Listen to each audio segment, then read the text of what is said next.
नमस्कार साथियों, स्वागत है आप सभी का आपके अपने YouTube चैनल एसएससी की क्लासेज में। आज मैं उपस्थित हूँ आप सभी के लिए प्रैक्टिस सेट नंबर 39 लेकर के, जिसमें जीके जीएस के 20 क्वेश्चंस होंगे और सभी क्वेश्चंस जो होंगे वो 12 जनवरी 2023 शिफ्ट 3 के क्वेश्चन होंगे। तो आप सभी इस वीडियो के अंत तक बने रहें।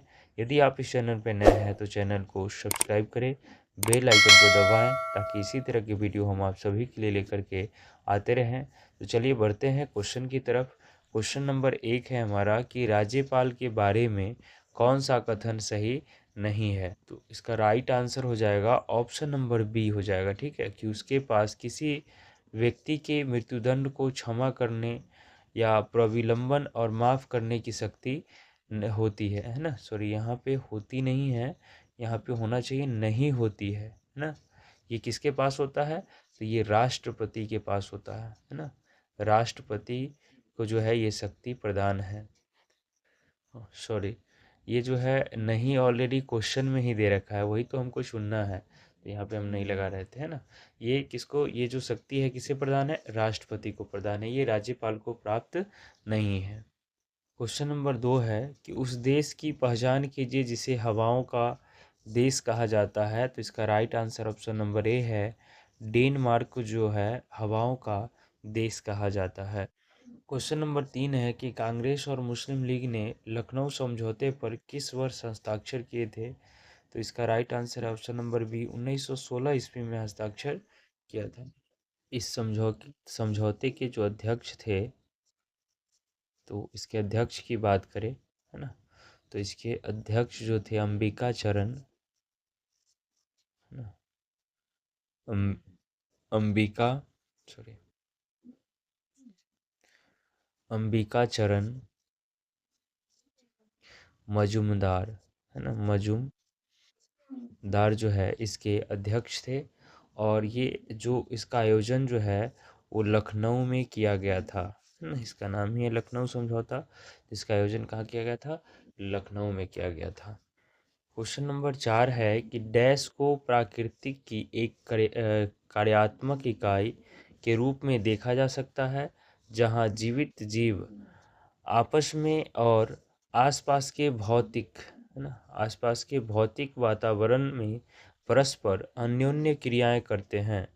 तो इसका राइट आंसर हो जाएगा ऑप्शन नंबर सी, एक पारिस्थितिकी तंत्र, है ना। एक पारिस्थितिकी तंत्र को प्रकृति का एक क्रियात्मक इकाई के रूप में देखा जाता है, जहाँ पे जितने भी जीव जो है आसपास में या उसके आसपास के जो भौतिक वातावरण है सभी के साथ जो है अपना क्रिया करते हैं, अन्योन्य क्रियाएं करते हैं, यानी अनेक क्रियाएं करते हैं। चलिए, क्वेश्चन नंबर 5 है कि बीसीसीआई का पूर्ण रूप क्या है।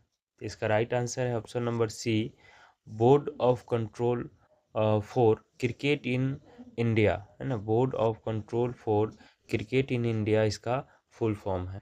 तो बीसीसीआई की स्थापना की अगर हम बात करें, तो इसकी स्थापना जो है ना,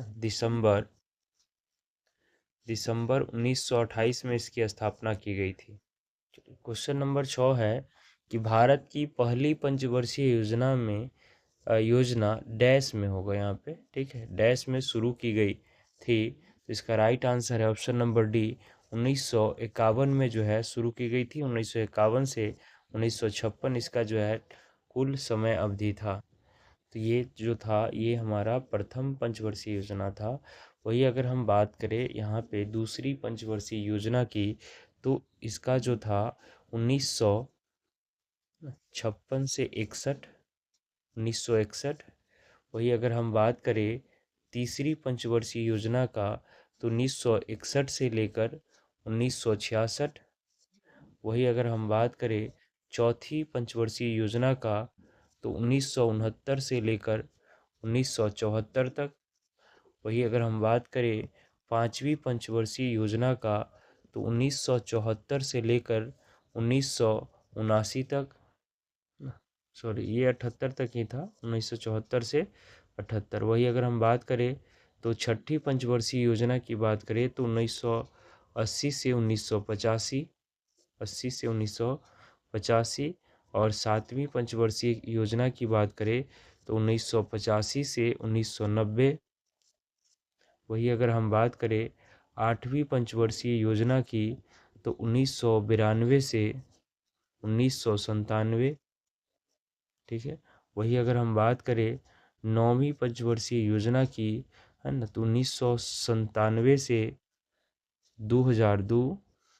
वही अगर हम बात करें यहाँ पे 10वीं पंचवर्षीय योजना को, तो ये 2002 से 2007।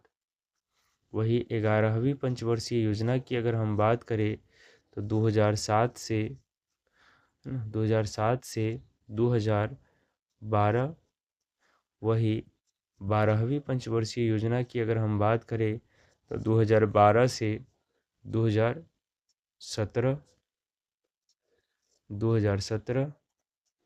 क्वेश्चन नंबर 7 है कि नकद आरक्षित अनुपात के अतिरिक्त बैंकों को अल्प अवधि में तरल रूप में कुछ भंडार रखने की भी आवश्यकता होती है, जिसे डैश कहा जाता है। तो इसका राइट आंसर है ऑप्शन नंबर सी, वैधानिक चल निधि अनुपात कहा जाता है।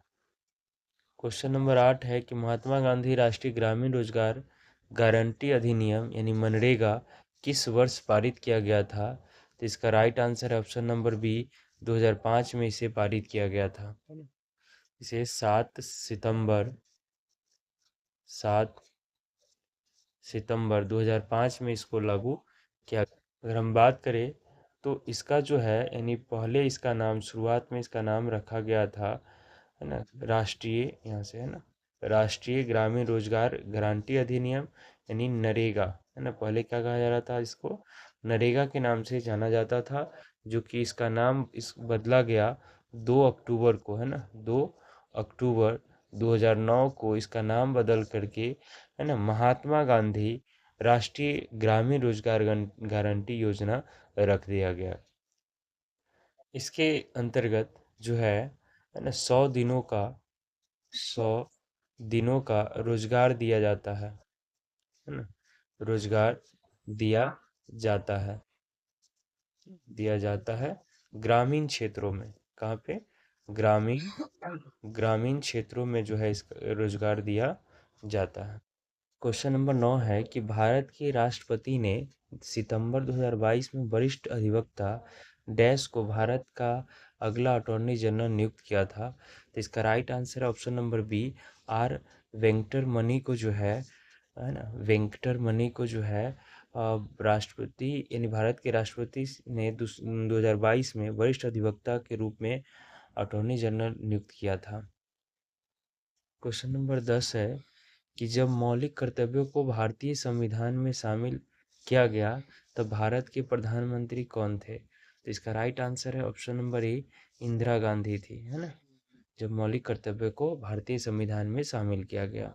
अगर हम बात करें तो इंदिरा गांधी जो है शासनकाल 1966 से ना 1977 तक रहा। फिर उसके बाद दोबारा 1980 से लेकर के और 1984 तक जो है उनका शासनकाल रहा है। और इंदिरा गांधी के ही समय में 1975 में आपातकाल लागू हुआ था, 1977 के भी, है ना।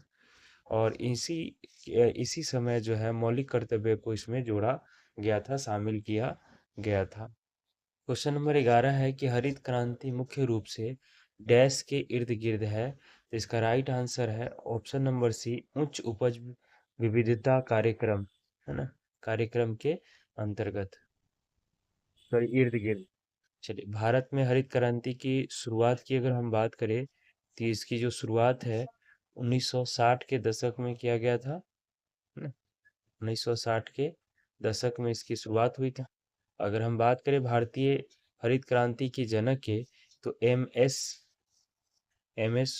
स्वामीनाथन, है ना, भारतीय हरित क्रांति के जनक थे। क्वेश्चन नंबर 12 है कि आईसीसी अंडर 19 विश्व कप 2022 में अंडर 19 भारतीय क्रिकेट टीम के कोच कौन थे। इसका राइट आंसर है ऑप्शन नंबर डी, ऋषिकेश कानी कानिटकर जो है जो भारतीय अंडर 19 के कोच थे।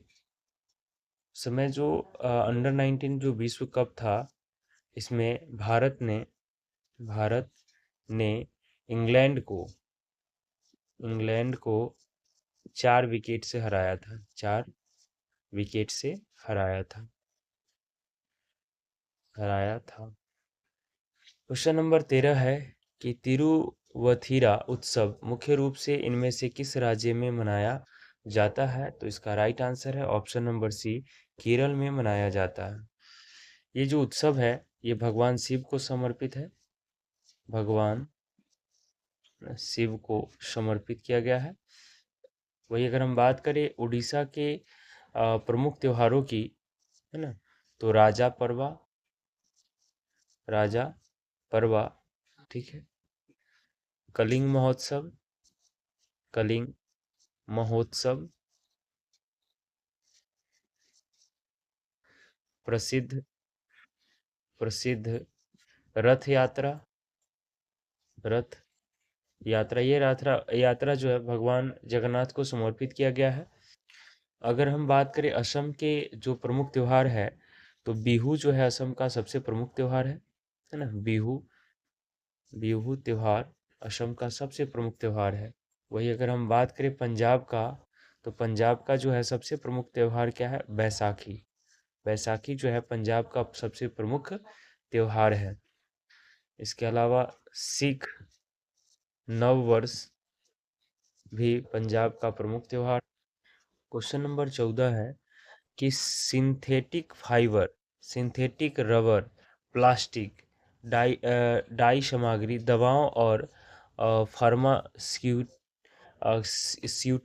के निर्माण के लिए किसका प्रयोग किया जाता है? तो इसका राइट आंसर है ऑप्शन नंबर सी, प्राकृतिक गैस का प्रयोग किया जाता है। क्वेश्चन नंबर 15 है कि निम्नलिखित में से कौन सी अपसादी चट्टानें नहीं है? तो इसका राइट आंसर है आपका ऑप्शन नंबर ए, ग्रेनाइट जो है आपका अपसादी चट्टानें नहीं है।